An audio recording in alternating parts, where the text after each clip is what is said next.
Bareilly club ground में लगे विकास दीपोत्सव मेले में उत्तर प्रदेश महिला कल्याण विभाग द्वारा स्टॉल लगाया गया है, जिसके द्वारा वहां पर आने वालों को महिला विभाग कल्याण की महत्वपूर्ण योजनाओं की जानकारी प्रदान की जा रही है।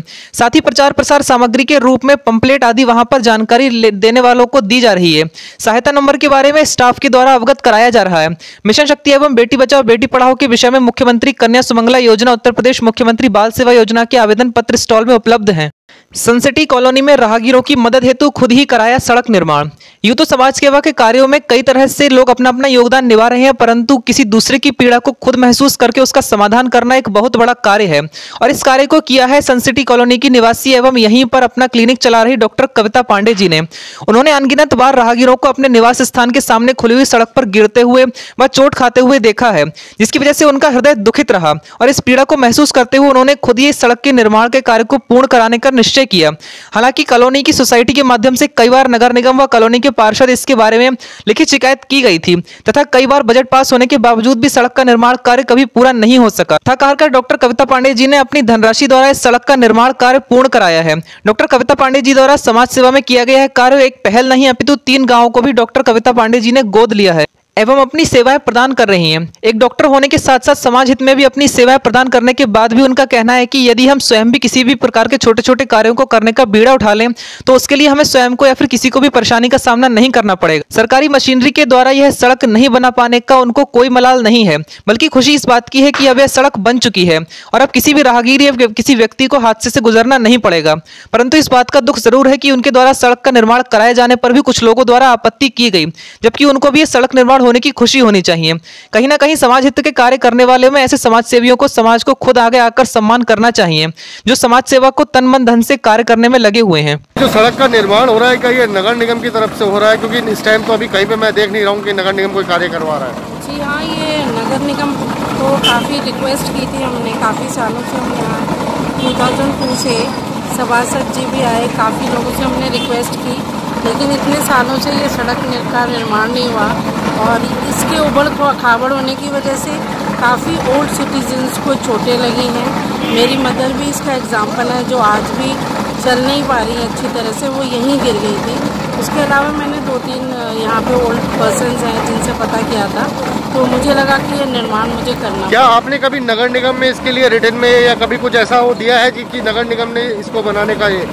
जी हाँ, यहाँ से भी जो यहाँ की सोसाइटी है उन लोगों ने भी काफ़ी बार यहाँ किया था, इसका टेंडर भी आया, लेकिन उसका निर्माण कभी भी नहीं हुआ। इस बार नगर निगम वालों ने आके यहाँ स्पेशली देखा भी था, हमने यहाँ नाली की प्रॉब्लम बताई थी तो उनको ये प्रॉब्लम भी बताई थी। और कौन पार्षद है इस एरिया का, क्या उन्होंने कभी इसको ध्यान नहीं दिया? नहीं, पार्षद से मैं मिली नहीं हूँ। एक बार मैंने उनको यहाँ देखा था आते हुए, तो मुझे बड़ा खुशी हुई थी कि शायद वो निर्माण कराएंगे, लेकिन मेरी उनसे कोई पर्सनल बात नहीं हुई। लेकिन यहाँ की जो सोसाइटी के लोग हैं उन्होंने बताया कि वो आए थे, फ़ोटो भी ले गए, टेंडर भी आया, उसके बाद क्या हुआ ये मुझे नहीं पता। कितना टाइम हो गया जो इस सड़क के लिए आदेश पारित हुआ था और अब तक सड़क नहीं बन पाई? मेरे ख्याल से तो पिछले साल भी मतलब 6 बार यहाँ का निर्माण के लिए आ चुका है पैसा, लेकिन निर्माण नहीं हुआ अभी तक। 2002 से हम लोग यहाँ रह रहे हैं, लेकिन इस तरफ कभी किसी ने ध्यान नहीं दिया। खार के अब आपने ही निर्णय लिया कि मैं ही अपने पैसे से इसका अपना खर्चा करके सड़क का निर्माण करूँ? हाँ, उसका कारण ये है क्योंकि मैंने अपनी आंखों से काफ़ी बड़े सिटीजन्स को लड़खड़ाते देखा है। मेरी मदर भी गिरी 1-2 बार, मैंने बुढ़े अंकल जा रहे थे यहाँ से ओल्ड एज, उनको सहारा दे के उठाया भी। मेरे फादर भी 2-3 बार गिरे। फिर मैं यहाँ शिफ्ट हुई तो मुझे लगा कि नहीं, ये बहुत ज़रूरी है, क्योंकि छोटे छोटे बच्चे खेलते हैं, एक्सीडेंट्स भी हो सकते हैं, काफ़ी तेज़ गाड़ियाँ भी ले जाती हैं। और मेरा अपना भी एक थोड़ा सा सोच है कि अगर हिंदुस्तान में इस तरह के लोग अपनी सोच रखें कि अपने घर के सड़क का उतना ही हिस्सा भी सही तरह से बनाकर है, तो हम बार बार सरकार की तरफ ना नज़र उठा के देखें। क्या इसको लेके कहीं आपको सरकार से मतलब आपको गुस्सा है, आक्रोश है कि हमारी नहीं सुनी गई और हम आज परेशानी है, हम इसके लिए अपना पैसा खुद लगाना पड़ रहा है? नहीं, पैसा लगाने की तो कोई बात नहीं है, लेकिन ये बात यह है कि हम लोग सरकार को अपनी तरफ से जितना हो सकता है टैक्सेस भी देते हैं, लेकिन हमें सुविधाएं नहीं मिलती तो दिक्कत होती है। दूसरी जो सोसाइटीज़ बनती हैं वो एक तो अनरजिस्टर्ड बनती है, वो हम हफ्ते में हमसे महीने में पैसे भी ले जाते हैं, लेकिन उसका कोई सुनता नहीं।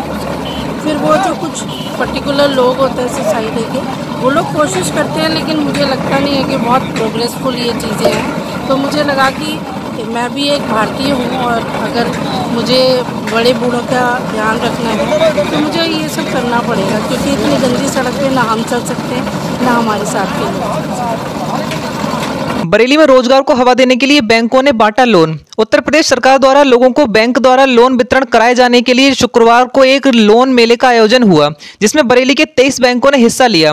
इसका उद्घाटन पूर्व केंद्रीय मंत्री संतोष गंगवार ने किया। लोन आयोजक ने बताया कि बरेली जिले में लोगों को कारोबार बढ़ाने के लिए 172 करोड़ का लोन बांटा गया है।